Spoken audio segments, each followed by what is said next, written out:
देखो बेटे, हमने प्रिया को बहुत लाड लड़ाए हैं। वो बोलती बहुत है लेकिन दिल की बहुत अच्छी है। जी। पता है मम्मी, पराग के डैडी भी ऐसा ही कहते थे, मगर उन्होंने दिल की बजाय दिमाग लफ्ज इस्तेमाल किया। मुझे इतना इंसल्ट फील हुआ ना, मैंने कह दिया।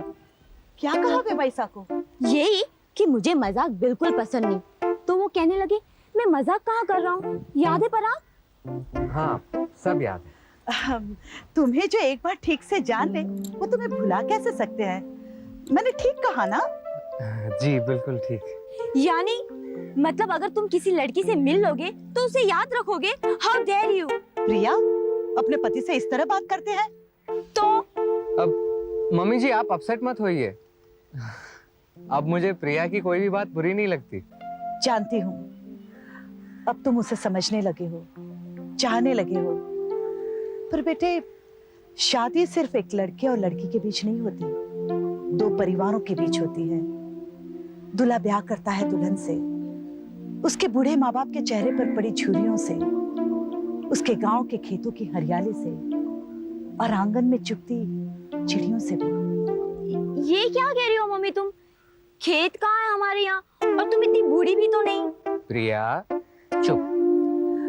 और दुल्हन ब्याहती है दूल्हे से, उसके आंगन की तुलसी से और कुएं से बंधे बछड़े से भी। मगर कुआं कहाँ है हमारे पास? कुआं है? नहीं है। और दूध भी तो हम दूध वाले भैये से लेते हैं। और बछड़ा बछड़ा कहाँ रखेंगे? उसे बांधने के लिए जगह भी तो चाहिए। तुम भी मम्मी बस कुछ भी नहीं समझती। प्रिया जाओ, जाकर चाय लेके आओ मेरे लिए। तुम चाहते हो कि मैं यहाँ से चली जाऊँ ना? ठीक है, मैं जा रही हूँ।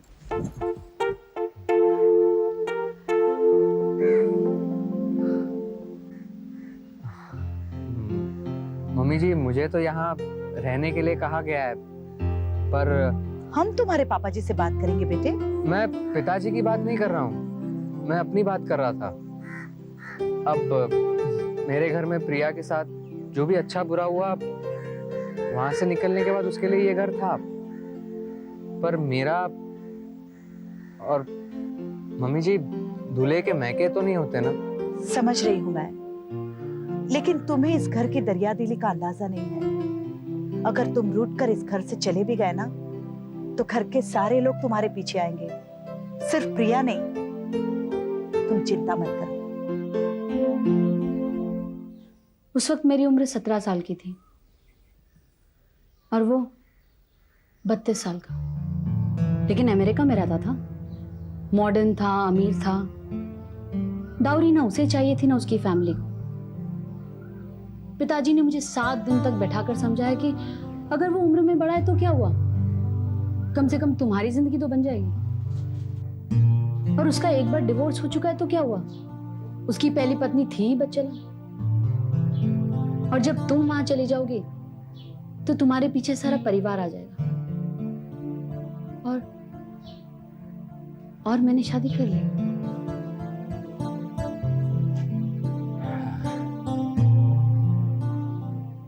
ये सुख का रास्ता ढूंढने की कोशिश थी या दुख में से रास्ता निकालने का काम था? सुख पाने ही गई थी मैं वहां प्रोफेसर, मगर सुख मिला नहीं। हाँ, कुछ सहूलियतें जरूर मिली। पैसे थे इसलिए लड़ झगड़ कर पढ़ाई पूरी कर ली, और फिर उसी कॉलेज में लेक्चरर की नौकरी मिली तो वो भी लड़ झगड़ कर ली। अपने खुद के कमाए हुए पैसे इकट्ठे किए। मगर सुख केवल पाने में नहीं है प्रोफेसर, जो चाहिए उसे पाने में है। सुख जो पाया है उसे चाहने में है तृष्णा। जिसे साइकिल मिली हो कार की बजाय, वो तो शायद आपका फलसफा मान सकता है प्रोफेसर, लेकिन जिसे पैरों की जगह बैसाखियां मिली हो, भला वो कैसे मान सकता है?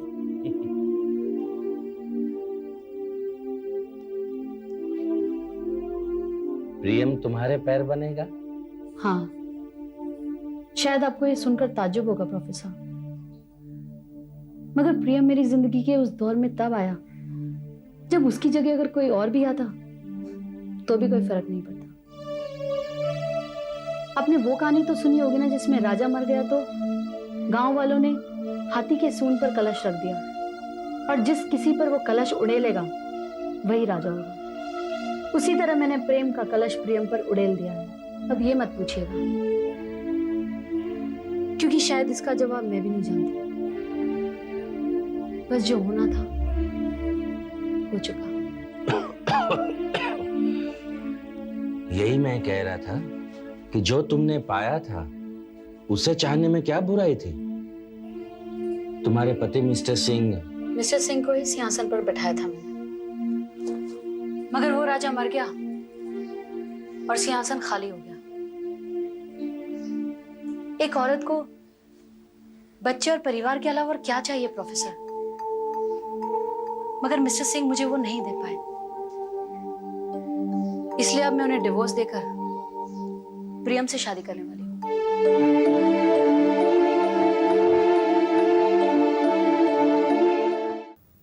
ओम नमो रियंताणम, ओम नमो सिद्धाणम, ओम नमो आयर्याणम, ओम नमो वज्जायणम, ओम नमो लोभ सव्वसावणम, ईसु पंचन मुखारो सव्वपावो प्रणासणम, मंगलाणम च सव्वेसे। माँ जी देख लीजिए, ये गहने आपने मुझे दिए थे। मेरे अलमारी में जितने भी गहने थे मैंने इसमें रख दिए। नहीं, कल को आप ये कहेंगे ना मुझे कि मैंने चोरी की है। वैसे भी इस घर में मुझे और प्रशांत को चोरी समझा जाता है। माँ जी, बहुत जल्द हम इस घर को छोड़ के चले जाने वाले हैं। कल को विनीता के बच्चे आएंगे तो उसके बच्चों के सामने मेरे बच्चों को चोर कहा जाएगा। एक माँ सब कुछ बर्दाश्त कर सकती है माँ जी, लेकिन अपने बच्चों को कोई दुख दे ये कभी बर्दाश्त नहीं कर सकती, सिवाय आपके। वैसे आपसे ये सब बातें करके क्या फायदा माँ जी? आपने कभी प्रशांत की तकलीफों को समझा है? प्रशांत को जब भी ऑफिस में काम दिया गया हो वो तो प्यून से भी बदतर होता था। जब भी उसने सम्मान मांगा हो तो कहा जाता था कि जाओ पहले काम सीख कर आओ, जैसे आदमी पैदाइशी काम सीख कर आता है ना। और रितेश, उसके साथ तो कभी ऐसा नहीं किया गया। प्रशांत ने 7 साल ऑफिस में काम किया, लेकिन उसके लिए कभी भी बिजनेस नहीं शुरू किया गया। और रितेश के लिए 2-3 साल में इंडस्ट्री डाल दी। अरे जिस आदमी पर भरोसा ही नहीं किया जाए वो अपनी काबिलियत दिखाए तो कैसे दिखाए? फरियाद की तो हम बुरे बने। हाँ जी, इस तरह आपने तो हमें रास्ते पे लाके खड़ा कर दिया। लेकिन क्यों? क्या प्रशांत भिमानी परिवार का नहीं है? क्या आप पारेख अंकुल को भी इसी तरह एक रात में फैसला करके निकाल सकते हैं? बताइए ना आप मुझे। नाइंसाफी, सिर्फ नाइंसाफी की है प्रशांत के साथ। अगर एक आदमी कुछ करना चाहे तो कर भी कैसे सकता है जब सभी लोग उसके खिलाफ हो? बस सब लोग एक ही रट लगाए रहते हैं कि आदमी झूठा है, झूठा है, झूठा है, तो उसकी हर बात झूठी ही लगेगी ना माँ जी। किससे जाके इंसाफ मांगे हम? माँ जी, आप बस पूजा करती रहना जिससे प्रशांत आपका बेटा नहीं गोद लिया गया हो। अगर हमसे गलती भी हुई है माँ जी, तो हमारी एक गलती की इतनी बड़ी सजा? माँ जी, आपने हमारा और हमारे बच्चों का भविष्य पूरी तरह खत्म कर दिया है। माँ जी, घर के कुत्ते को भी घर से बाहर इतनी जल्दी नहीं निकाला जाता। आप जो हमारे साथ कर रही है, आप वो किसी और के साथ कर सकती है? माँ जी बताइए ना। सबकी गलती गलती और हमारी गलती गुनाह।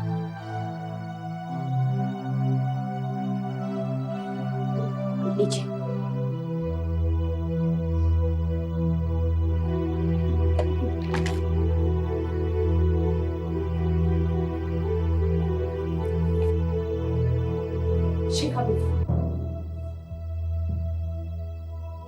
तुम्हारी शादी के वक्त मैंने तुम्हारी मां से कहा था मैं बेटी लेकर जा रही हूं अपने घर, तुम मेरी बेटी हो, तुम ये घर छोड़ दो, यही ठीक रहेगा। मैं भी ये घर छोड़कर तुम्हारे साथ निकल आऊंगी। बच्चों के कान पकड़े जाते हैं गलती होने पर, कान काट लिए नहीं जाते। और ये बात जब तक तुम्हारे पापा जी की समझ में नहीं आएगी, मैं इस घर में वापस नहीं आऊंगी।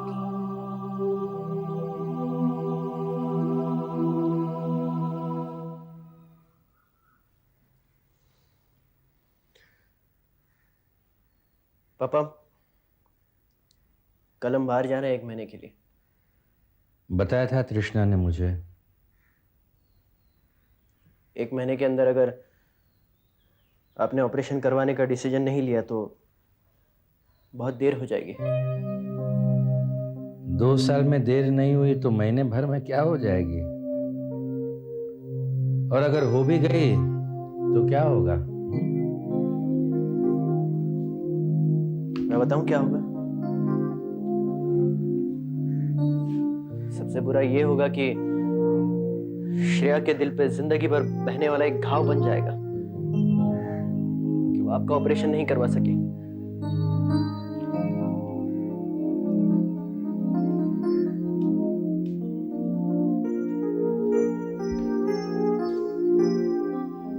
तुम्हें मेरे मरने का दुख नहीं होगा प्रियम? क्या आपको सचमुच लगता है कि मुझे आपके मरने का दुख नहीं होगा? होगा, मैं जानता हूं। मैं तुम्हारी तरह सोच नहीं सकता, मगर तुम्हारे सोचने का ढंग मैं जरूर समझ सकता हूं। ऑपरेशन के बाद ज्यादा से ज्यादा मैं 5-6 साल जीऊंगा बस। ऑपरेशन के बाद मैं सिर्फ मौत को दूर हटाऊंगा, जिंदगी को पास नहीं ला पाऊंगा। और इतनी छोटी सी चीज पाने के लिए तुम्हें या श्रेया को अपनी जिंदगी बर्बाद कर देनी पड़े, वो तुम्हें बेमतलब का लगता है ना? लोगों के लिए बात बहुत निर्दयी होगी पापा, लेकिन यही सच है। श्रेया ऐसा नहीं सोचती। मैं ऑपरेशन थिएटर में मर भी जाऊं तो भी ऑपरेशन करवाने के लिए वो जो दौड़ धूप कर रही है उसका उसे पछतावा नहीं होगा। तो आपने क्या सोचा? मैं ये सोचता हूं कि बात तुम्हारी सच है, मगर सोच श्रेया की सच्ची है प्रियम। तुम इतने ज्यादा प्रैक्टिकल हो गए हो कि जिंदगी भर किसी को प्यार नहीं कर पाओगे, और जिस दिल में प्यार नहीं है वो जल्द ही नफरत से भर जाता है बेटे। पापा, मैं प्यार करता हूँ, मुझे आपकी और श्रेया की चिंता है, लेकिन मेरा प्यार करने का तरीका अलग है। मैं श्रेया के लिए आपके ऑपरेशन का खर्च भी उठाने की कोशिश कर रहा हूँ। प्लीज पापा, तृष्णा दे रही है, वो पैसे ले लीजिए। नहीं प्रियम, पैसे तो तृष्णा ने भी ऑफर किए थे, मगर नहीं, मुझे जीने की कोई खास इच्छा नहीं है। मगर जीऊंगा तो श्रेया के पैसों से ऑपरेशन करवा के जीऊंगा, क्योंकि ये जंग उसने उठाई है और मुझे अपनी जिंदगी से ज्यादा उसकी जीत में दिलचस्पी है। माफ करना, मैं तुम्हारे पैसे नहीं लूंगा प्रियम।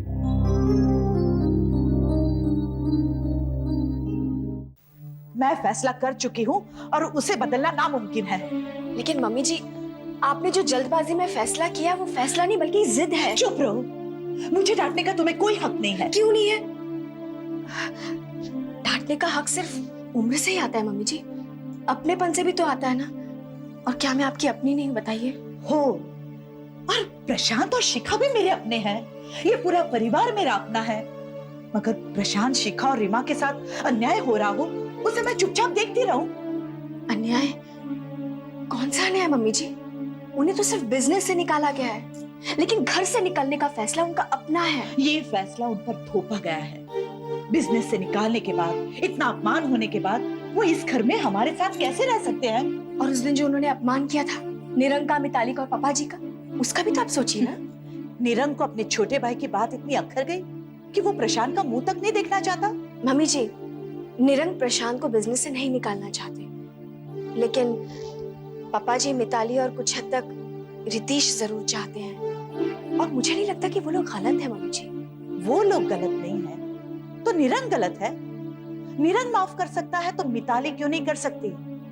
रितेश छोटा है अभी, उसका गुस्सा समझ सकती हूँ मैं, लेकिन तुम्हारे पापा जी को बैर है अपने बेटे से। मम्मी जी, यहाँ बात बैर लेने की नहीं है, सजा देने की बात है।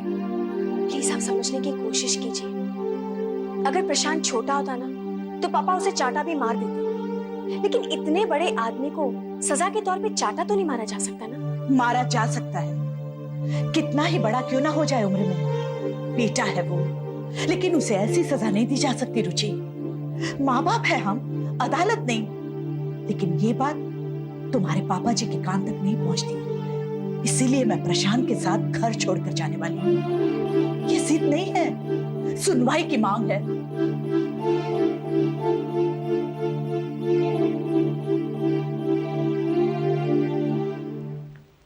एक दो दिन में रिजल्ट्स पता चलेगा पापा। श्रीचंद पूनमिया ने जहां जहां प्रॉमिसरी नोट्स छोड़ रखे थे, वो सारे प्रॉमिसरी नोट्स मैंने लेनदारों से खरीद लिए हैं। बेटा क्या वो इतना कच्चा आदमी है कि जिन लोगों से उसने कर्जा लिया है उन सबको कागज पर लिख कर दिया है उसने? श्रीचंद पूनमिया को बिना लिखे कौन पैसा देगा पापा? उस इंसान की हैसियत ही क्या है? अब मैंने लेनदारों से कहा है कि आप जाकर पैसा मांगो, और अगर उसने नहीं दिए तो पुलिस में जाके फरियाद करो। और वो फरियाद करने के लिए तैयार हो चुके हैं कि क्योंकि उन्हें ब्याज के साथ सारा पैसा मिल चुका है। ये श्रीचंद पूनमिया को इस बात का पता लगना चाहिए बेटे कि ये सारा तुम्हारा किया हुआ खेल है। इस बात का भी ख्याल रखा है मैंने पापा। जब तक वो यहाँ आकर माफी मांगकर प्रिया को वापस नहीं लेकर जाता, तब तक फरियादी पीछे नहीं ली जाएगी। चलो अब वो कहीं जाकर गुरुदेव अग्निहोत्री को बीच में ना लाए तो ठीक है। उसके बारे में मुझे कुछ पता नहीं। मैं इंसानों के साथ लड़ सकती हूँ, लेकिन आपके अतीत के भूतों के साथ मैं नहीं लड़ सकती। लगता है बेटे तुम्हारा गुस्सा अभी तक उतरा नहीं है। नहीं, मेरे दिल के आखिरी कोने तक वो जाकर जम गया है, लेकिन अब मुझे मेरा गुस्सा चुभता नहीं है, सिर्फ बोझ बनकर रह गया है और रहेगा। पुराना गुस्सा पुरानी शराब की तरह मजा लाता होगा ना? पता नहीं, अगर मैं जो महसूस कर रही हूँ उसी को लोग मजाक कहते हैं, तो मैं कभी शराब नहीं पीऊंगी। बेटे मिताली, मैं तुम्हें दो बातों का यकीन दिलाना चाहता हूं। उसमें से एक, मेरे अपने अतीत के भूतों के साथ मैं ही लड़ूंगा, और दो, आज तक की हर लड़ाई मैं जीता हूं। मुझे यकीन है कि इस वक्त की लड़ाई मैं ही जीतूंगा। आप उन दोनों बातों का यकीन दिलाते हैं कि आपके अतीत के भूत सच्चे नहीं, सिर्फ ख्याली है, और हम 5 भाई बहनों में से अग्निहोत्री से कोई गोद लिया हुआ नहीं है।